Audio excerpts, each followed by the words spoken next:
Hola, ¿qué tal audiencia? Mi nombre es Artemio Salazar y soy el conductor del tren. Un día más les doy la bienvenida a este su programa, El Maquinista Historias de Terror. Así que prepárense un café, pónganse los audífonos y disfruten este relato.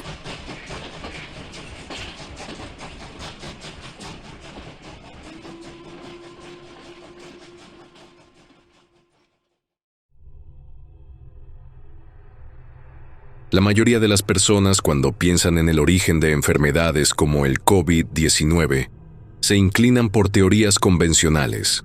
Un virus proveniente de un murciélago o un pangolín, saltando de los animales al hombre, como ha sucedido en otras ocasiones.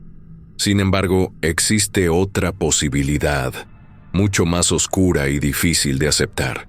Yo no soy un conspiracionista ni pretendo difundir información sin fundamento.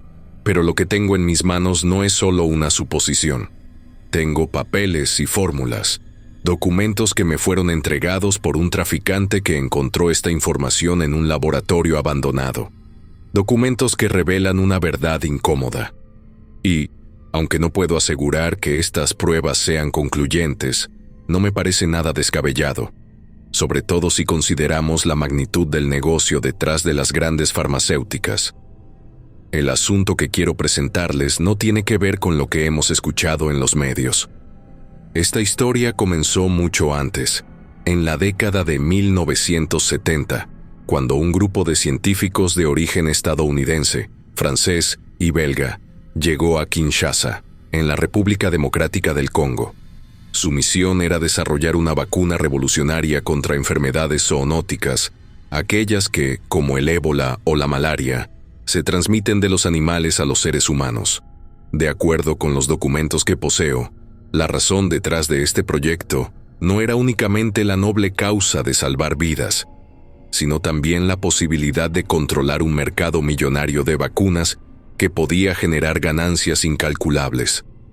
La fiebre amarilla, la malaria, el ébola y otros virus mortales que acechaban África eran solo el principio. La intención era crear una inmunización universal capaz de conferir resistencia contra estos y otros patógenos, dándoles un poder absoluto sobre la salud global. Como era de esperarse, este tipo de proyectos no podía llevarse a cabo en países con estrictas regulaciones éticas. Las pruebas humanas debían realizarse en un entorno donde las reglas pudieran ser manipuladas o incluso ignoradas. Así fue como decidieron trasladar sus experimentos a África, en especial a un hospital psiquiátrico en Kinshasa, donde la población vulnerable era fácilmente explotada. Allí, seleccionaron a varios pacientes que no tenían contacto con sus familias y cuyos diagnósticos médicos no requerían de una gran supervisión. El sujeto más interesante, según los informes que leí, fue un hombre de aproximadamente 30 años, diagnosticado con esquizofrenia paranoide. Nadie se interesó por su historia personal, y eso lo convirtió en el candidato perfecto para los experimentos. Este paciente no era alguien que estuviera en sus cabales. Su condición de esquizofrenia maltratada lo convertía en alguien impredecible y violento. Y si bien el experimento podía haber tenido algo que ver con sus comportamientos erráticos, lo que estaba ocurriendo realmente en su cuerpo era mucho más complejo. El virus modificado que le inyectaron no fue la causa directa de su agresividad, sino que esa era una manifestación del desajuste mental debido a su esquizofrenia, que ya de por sí presentaba síntomas de agresión. La vacuna, de hecho, ni siquiera estaba pensada para provocar tales efectos, pero lo que pasó después no fue algo que los científicos previeran. El compuesto experimental era una mezcla de virus modificados en laboratorio, diseñada para inducir una respuesta inmune sin causar daño al cuerpo. Pero algo salió mal. A las pocas horas de recibir la inyección, el paciente comenzó a experimentar fiebre alta, dolor en las articulaciones y un agotamiento extremo. Parecía que el virus se estaba multiplicando dentro de su cuerpo, pero no de la manera en que esperaban los médicos. Con el paso de los días, la situación se volvió aún más extraña. El paciente no solo sufrió los efectos de la fiebre y el agotamiento, sino que también mostró un comportamiento cada vez más errático. La paranoia aumentaba, las alucinaciones se intensificaron y la agresividad alcanzó niveles peligrosos. Para los médicos, no parecía tan sorprendente. Habían visto esta conducta en pacientes con esquizofrenia y pensaron que era simplemente un brote de la enfermedad mental no tratada. Pero no era eso. A medida que pasaron los meses, la verdadera tragedia se hizo evidente. El virus había comenzado a atacar su sistema inmune de una manera insospechada. El cuerpo del paciente no solo estaba reaccionando a los efectos secundarios de la vacuna, sino que el virus modificado estaba provocando una mutación dentro de sus células. A nivel celular, la infección se esparcía por todo su organismo. Pero lo que los médicos no podían predecir era que el virus estaba afectando su sistema inmunológico de una forma agresiva. Los informes de laboratorio documentan lo que sucedió después. Las células T y B del paciente, encargadas de la defensa inmunológica, comenzaron a fallar. Las células T, que normalmente son las responsables de destruir las células infectadas por patógenos, estaban siendo atacadas por el propio virus. A nivel molecular, las proteínas del virus interferían con los receptores de las células del sistema inmune, impidiendo que éstas pudieran reconocer al virus como una amenaza. A medida que los meses avanzaban, las infecciones secundarias empezaron a manifestarse en su cuerpo. Fiebre recurrente, úlceras en la piel, infecciones respiratorias graves. El hombre había pasado de ser un sujeto de prueba a un huésped perfecto para una nueva cepa de virus que poco a poco debilitaba su sistema inmunológico, el mismo proceso que más tarde se asociaría con el VIH. Las cosas se complicaron mucho más rápido de lo que los médicos podían imaginar. Cuando los científicos comenzaron a notar que el experimento había salido de control, intentaron lo que pudieron para desarrollar antídotos. Sin embargo, todos los intentos fueron un fracaso rotundo. Los medicamentos que se probaron no tuvieron el efecto esperado. No solo no lograban detener la propagación del virus, sino que parecían intensificarlo. Los médicos estaban aterrados, no solo por las consecuencias inmediatas del error que cometieron, sino también por la falta de comprensión total de lo que estaban tratando. Estaban frente a algo que no se parecía a nada que hubieran visto antes. Un virus capaz de mutar con rapidez y sin control. Un agente patógeno que se adaptaba a cada intento de intervención, haciéndolo más mortífero con cada paso. Pero lo que más los aterrorizó fue la fuga del paciente cero.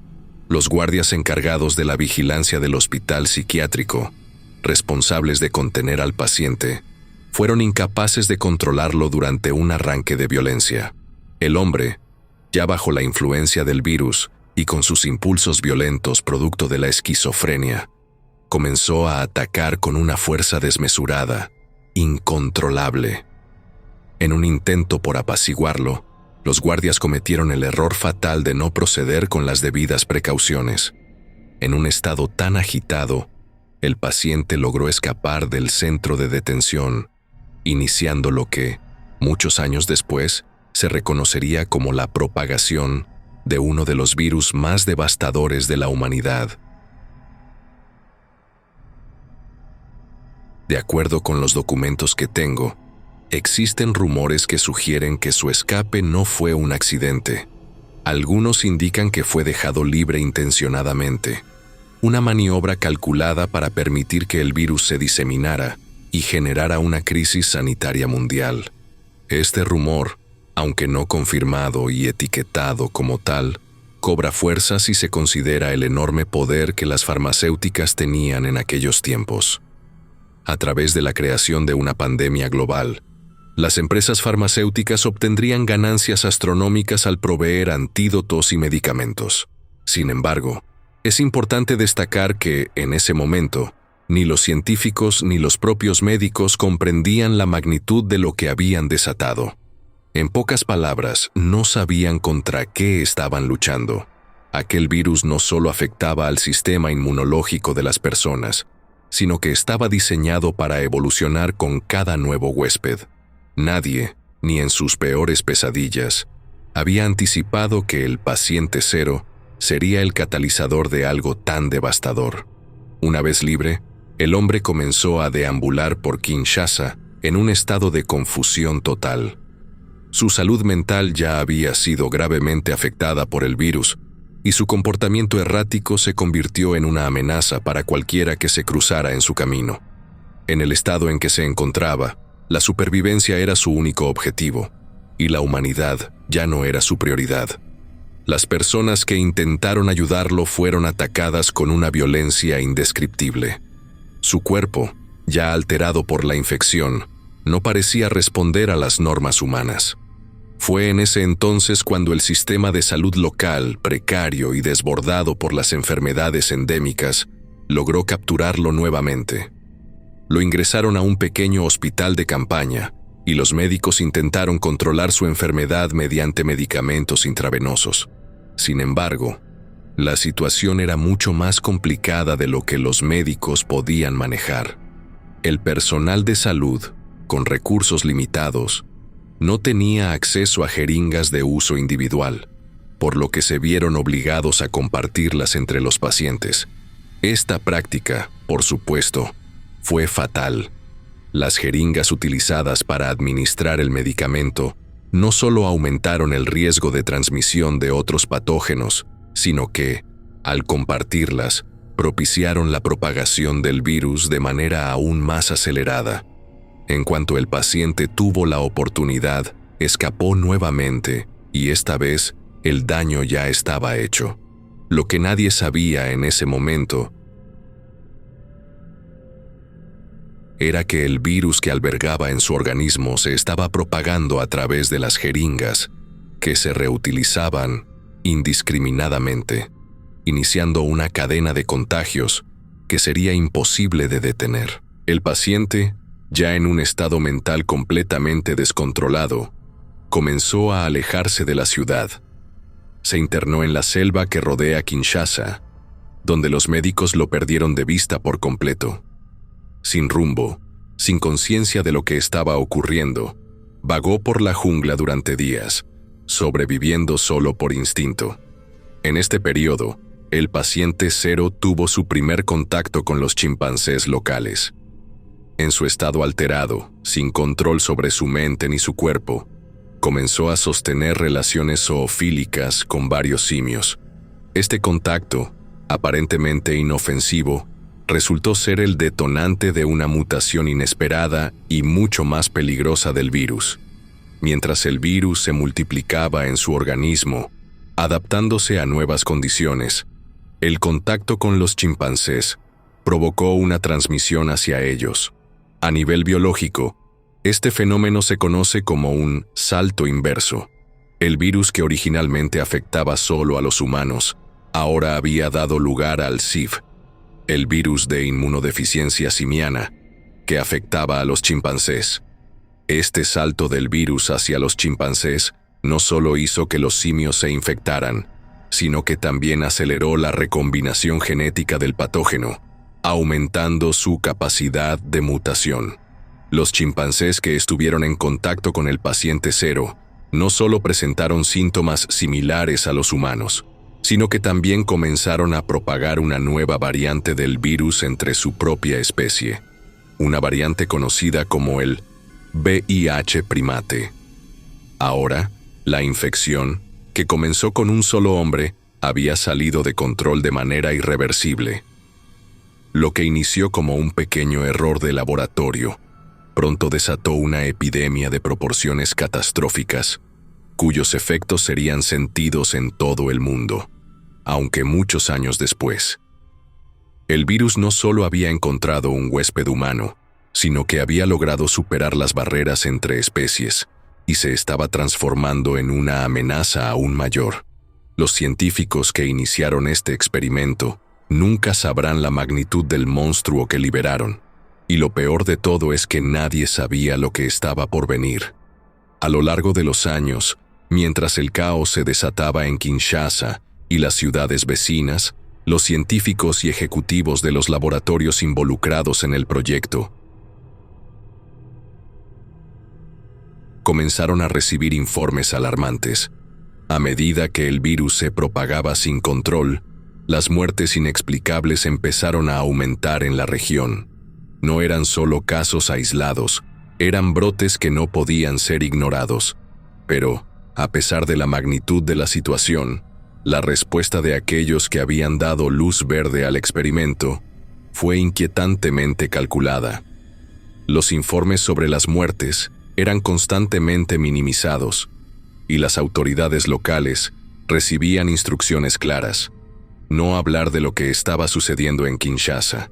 Los científicos involucrados, que en algún momento temieron las consecuencias de su propio descuido, tomaron una decisión drástica: encubrir el desastre. Sabían que, si la verdad salía a la luz, las repercusiones serían catastróficas, no solo para ellos, sino para la industria farmacéutica en su totalidad. No se trataba únicamente de una cuestión de reputación.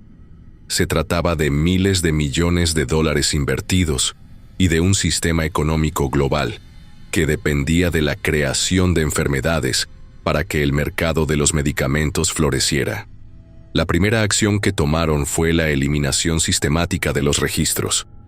Los documentos que mencionaban la vacuna experimental y sus resultados fueron destruidos en su totalidad, o al menos, eso creyeron. Aunque los informes oficiales fueron destruidos y los documentos sobre la vacuna experimental se desintegraron, hubo algunos registros que, por azar, o por la intervención de alguien con intenciones ocultas, lograron sobrevivir. Fue así como un traficante, en su búsqueda por artículos valiosos en laboratorios abandonados, tropezó con papeles olvidados en un rincón oscuro. Estos papeles, aunque en estado deteriorado, contenían las pruebas de lo que realmente había sucedido en ese laboratorio. Así es como obtuve acceso a esta información. Documentos fragmentados y notas ilegibles en muchos casos, pero lo suficiente como para reconstruir lo que, desde la perspectiva de los responsables del encubrimiento, debía permanecer oculto. En cuanto al paciente cero, su historia fue borrada de los archivos psiquiátricos con una rapidez y precisión escalofriantes. Las muestras de la sustancia que se le había inyectado también fueron eliminadas sin dejar rastro.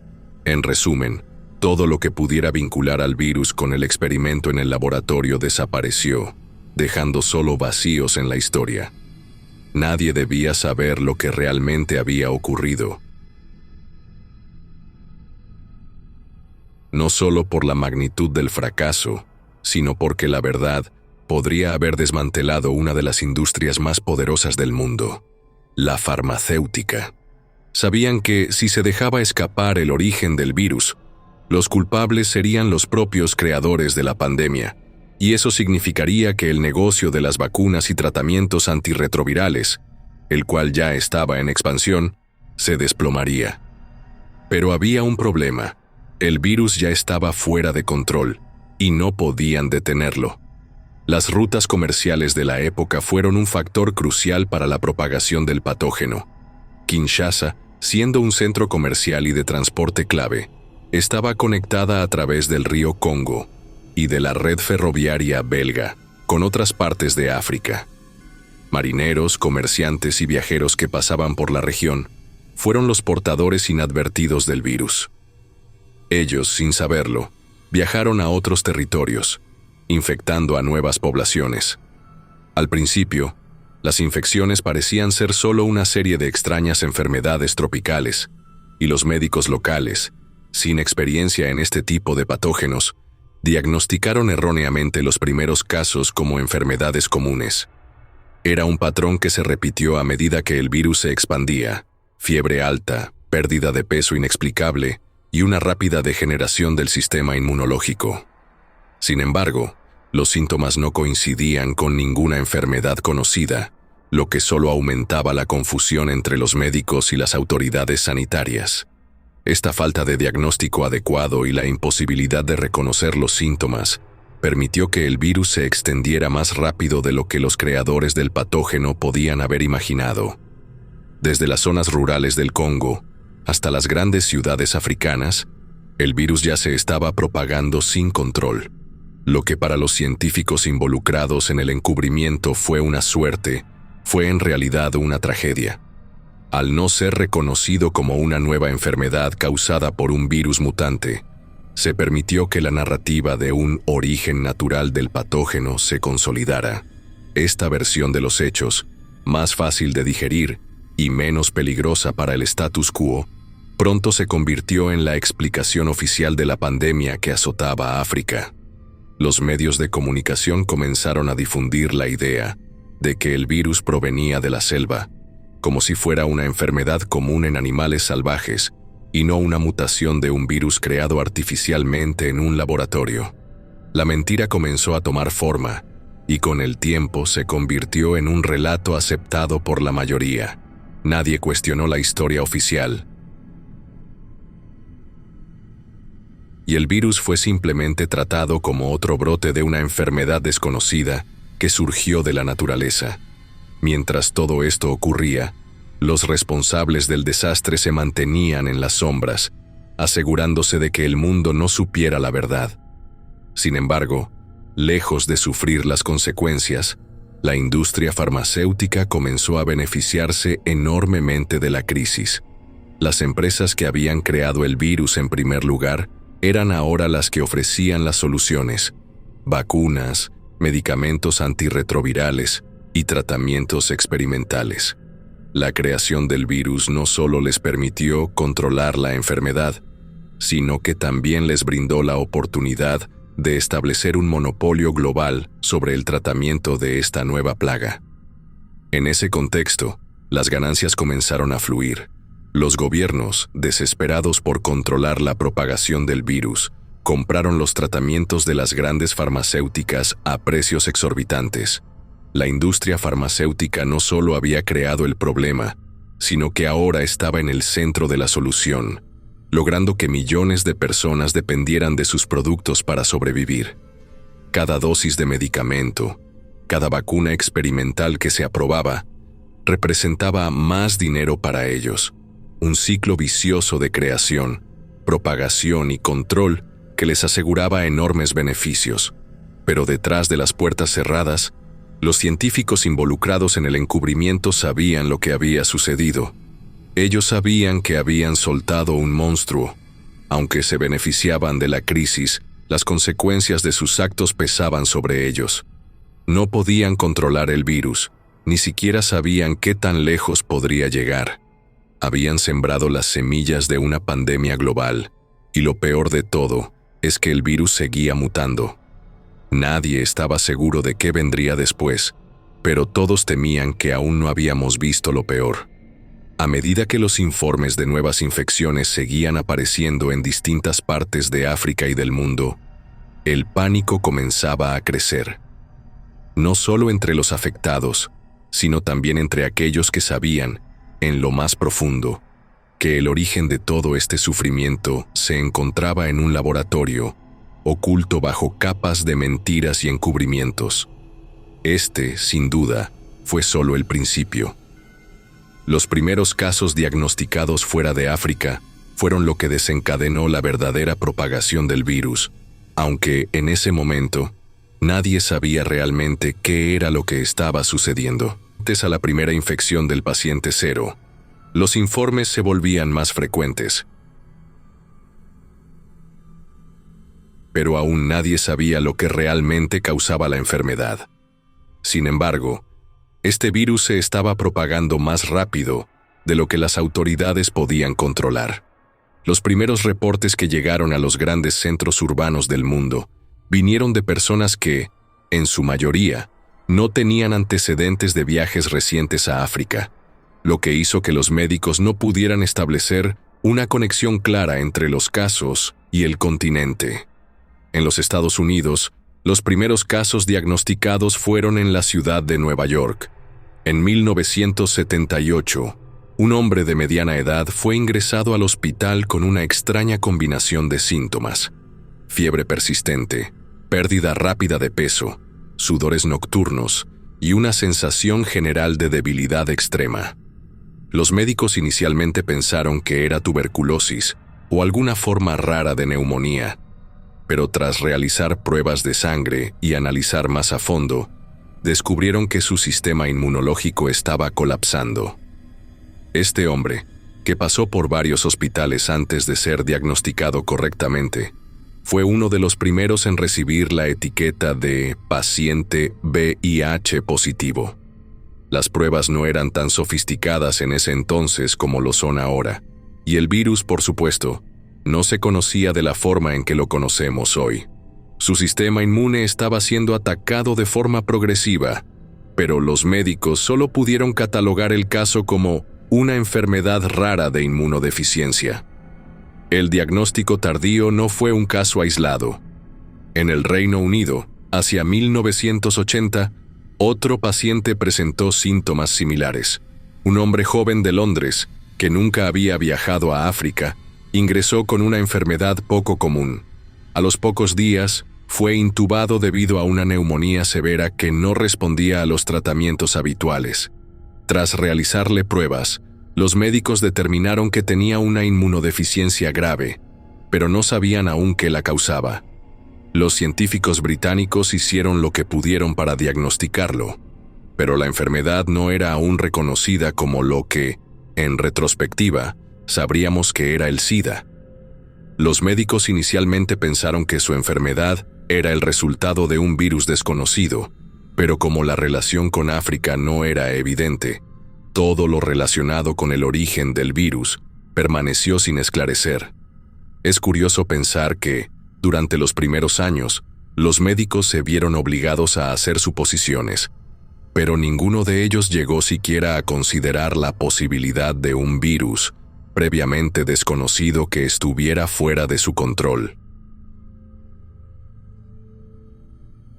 El virus, al estar oculto dentro de un huésped humano durante tantos años, se propagó de manera lenta, pero constante. Así es como llegó a Europa, a América y eventualmente a otras partes del mundo, sin que nadie pudiera detectar su origen hasta que fue demasiado tarde. En París, en 1981, se registró el primer caso en Europa, lo que generó una ola de alarma en los hospitales franceses. La historia fue la misma. Un paciente joven, aparentemente saludable, comenzó a mostrar síntomas de agotamiento y fiebre, seguido por la aparición de extrañas manchas en la piel y un sistema inmunológico que ya no respondía. Como en los demás casos, el diagnóstico inicial apuntaba a tuberculosis o alguna forma de cáncer, pero cuando los médicos examinaron los resultados con mayor detalle, descubrieron que el paciente estaba sufriendo una grave deficiencia inmunológica que no podía explicarse por ninguna de las enfermedades conocidas en ese entonces. El caos que siguió fue palpable. Este fue el comienzo de un largo periodo de incertidumbre para los médicos de todo el mundo, que intentaban hacer frente a una epidemia que no podían controlar. A medida que la enfermedad se fue propagando, el pánico comenzó a crecer. En las ciudades de todo el mundo, desde Los Ángeles hasta Berlín, los hospitales comenzaron a ver una creciente cantidad de pacientes con los mismos síntomas: fiebre inexplicable, pérdida de peso rápida, infecciones oportunistas como neumonía y tuberculosis y, lo que más preocupaba a los médicos, un sistema inmunológico en colapso. La información comenzó a filtrarse, pero no había una explicación científica coherente. El virus se propagaba rápidamente a través de relaciones sexuales, transfusiones de sangre y la utilización compartida de agujas, y los infectados no sabían, en su mayoría, que eran portadores. Los gobiernos comenzaron a organizar campañas de información pública, pero el estigma asociado con la enfermedad se disparó. Se culpaba a aquellos con comportamientos de alto riesgo, como los homosexuales y los drogadictos, lo que agravó aún más la situación. Los medios de comunicación alimentaron la narrativa de que la enfermedad estaba restringida a ciertos grupos, lo que permitió que la propagación del virus continuara sin que se hicieran campañas de prevención adecuadas. Lo que es más aterrador es que, A medida que los casos aumentaban, los científicos empezaban a detectar variaciones del virus en personas que no tenían contacto con los grupos de riesgo inicialmente identificados. Los síntomas y la evolución de la enfermedad parecían seguir un patrón común, pero lo que no sabían en ese entonces era que el virus había comenzado a mutar y adaptarse a nuevos huéspedes. Durante este tiempo, los estudios genéticos y los análisis de muestras de sangre de los primeros pacientes permitieron a los científicos entender, aunque solo de forma rudimentaria, que el virus tenía su origen en África, y en particular en el Congo. Pero por mucho que trataran de rastrear los orígenes del virus, la información estaba ocultada bajo montones de burocracia y secretos. Los informes que indicaban la posibilidad de que este virus estuviera vinculado a los primeros experimentos realizados en el Congo fueron rápidamente desechados, y cualquier intento de sacar a la luz la verdad era sofocado por las grandes farmacéuticas que comenzaban a sacar provecho de la crisis sanitaria. A pesar de los esfuerzos de los médicos, investigadores y activistas que intentaron hacer todo lo posible para frenar la propagación de la enfermedad, la situación empeoró con cada año que pasaba. El virus no solo afectaba a los pacientes, sino que comenzaba a tener consecuencias devastadoras para las familias y comunidades enteras. La estigmatización de los enfermos y su aislamiento social se convirtió en una de las principales barreras para que los afectados recibieran la atención adecuada. Al principio, la mayoría de los médicos no tenía idea de cómo tratar la enfermedad, y las muertes fueron muchas. Los pacientes se desmoronaban ante los ojos de los médicos, y la gente empezó a hablar de esta enfermedad como una plaga, una maldición. Las primeras muertes que ocurrieron en las grandes ciudades fueron registradas sin saber que se trataba de la epidemia que, en cuestión de décadas, cambiaría el curso de la historia. Y aunque aún hoy en día, la gente lucha contra el estigma y las secuelas de esa terrible pandemia, lo que realmente ocurrió en aquellos días, en esos primeros años, es un recordatorio de lo que puede pasar cuando los intereses económicos y el encubrimiento se anteponen a la vida humana.